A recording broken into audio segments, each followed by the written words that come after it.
జీవితమనే యుద్ధంలో గెలవడానికి ధైర్యాన్ని మించిన ఆయుధం లేదు. అనుమానాలు అందరికీ ఉంటాయి. కొందరు అడిగి తీర్చేసుకుంటారు, కొందరు మోస్తూ తిరుగుతూ ఉంటారు. ఇష్టం ఎక్కువగా ఉన్నవారి మీద కోపం కూడా ఎక్కువగానే ఉంటుంది. ఎందుకంటే కోపం కూడా ఒక రకమైన ప్రేమే. మంచి జీవితానికి మూల సూత్రాలు చదువు, సంస్కారం. చదువు ఎప్పుడూ తలదించనివ్వదు, సంస్కారం ఎప్పుడూ పడిపోనివ్వదు.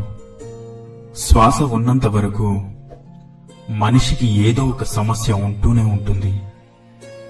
ఏ సమస్య లేనప్పుడే సంతోషంగా ఉంటాను అనుకుంటే మనం సంతోషంగా ఉండేది ఒక్క సమాధిలోనే. రేపు అనే రాత ఏంటో తెలియనప్పుడు నేడు అనే నీ సంతోషాన్ని ఎప్పుడూ వదులుకోకు.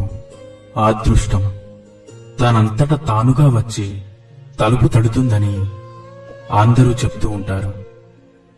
నమ్మొద్దు. అది అవకాశం రూపంలో ఉంటుంది.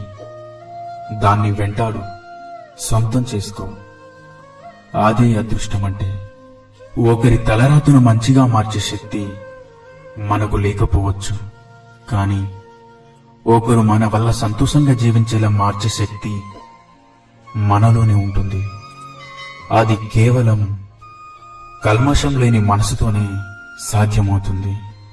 పట్టుకున్నంత వరకు, తట్టుకున్నంత వరకే ఏ బాధైనా, ఏదైనా. ఒక్కసారి వదిలేసి చూడు, నిన్ను ఏదీ ప్రభావితం చేయలేదు.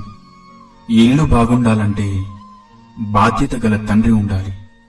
సమాజం బాగుండాలంటే బలమైన నాయకుడు ఉండాలి.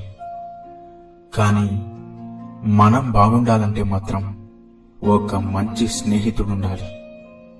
కాదంటారా?